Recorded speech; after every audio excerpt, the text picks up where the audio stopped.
Hey, it's Matthew McAllister here, back in the gallery guitar.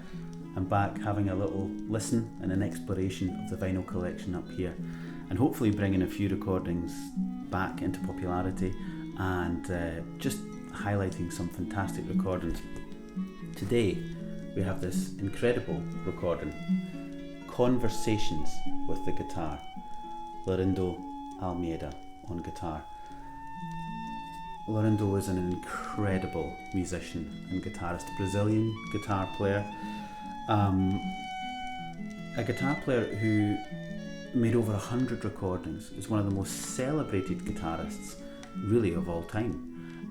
He won I think 5 or 6 Grammy Awards. He was the first guitarist to win a Grammy in both classical and jazz, and in fact this LP that I'm holding here, Conversations with the Guitar, has a Grammy awarded to it. And as you can hear, it's not just guitar that you're hearing on the record, and this is why it's entitled Conversations with the Guitar. It's such an incredibly sophisticated recording.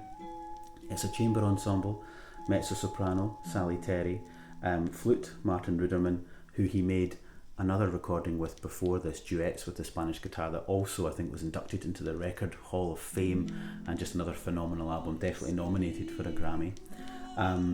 Mitchell Lurie is on clarinet, we just heard, playing some Debussy, and then Sanford Schoenbach on viola. So we just finished with some Debussy there, the arabesque, in this reimagining for this, these forces. And you hear that beautiful sonorous rich timbre of the clarinet.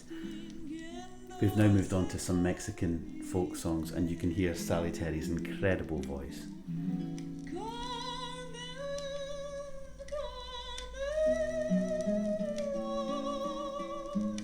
Stunning.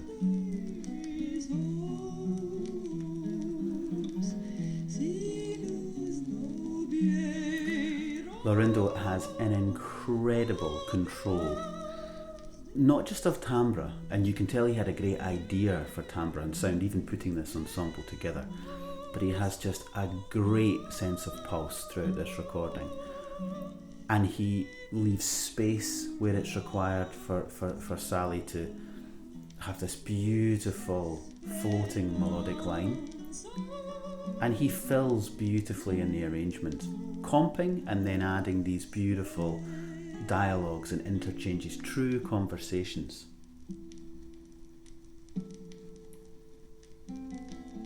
Amazing.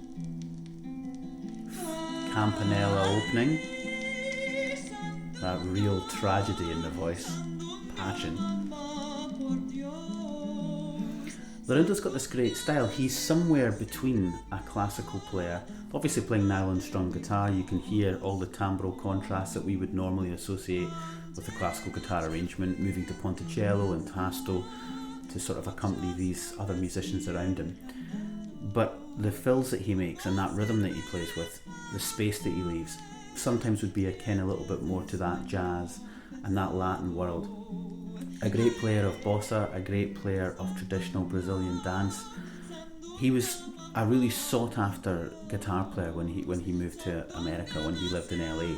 And he, not only as a teacher, I think he was teaching right up until almost the week that he died. He was such a professional, working, jobbing musician. And you can tell with it, if you start to look at some of the records that he made, I encourage you, go on Spotify, check out Almeida and see the variety, the wealth of recordings that he made, the other musicians that he worked with in jazz and in classical, just like this ensemble.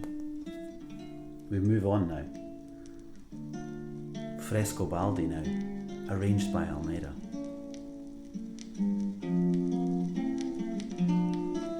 Could be Segovia now we're listening to.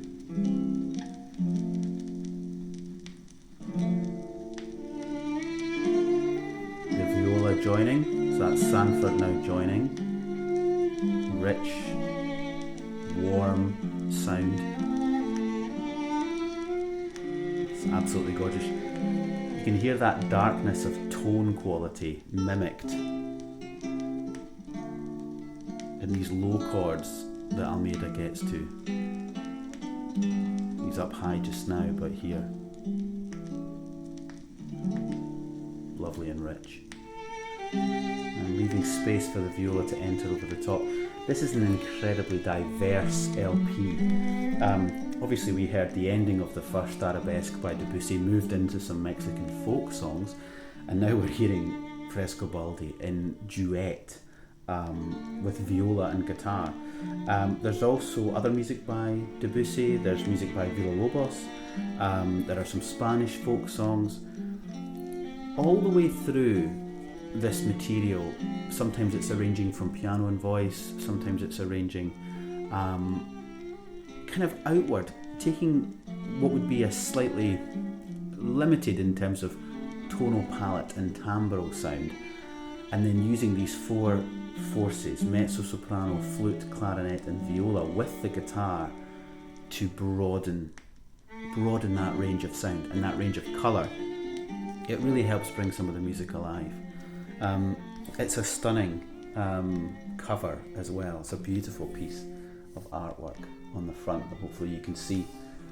It's a Capitol Records release, and that was a label that Laurindo released a huge amount of music with. Absolutely gorgeous playing. I have other recordings by Almeida in the collection. Somebody's playing solo, somebody's working with other musicians, and we'll come to those and look at these, but I thought it was apt to start with this record. It's one of my favourites in terms of chamber music. It's a real showcase for the guitar's possibility in chamber music. Mezzo-soprano, viola, clarinet, flute and guitar, all working together in these different settings, bringing life and new meaning to some of the repertoire, rearranging, reimagining.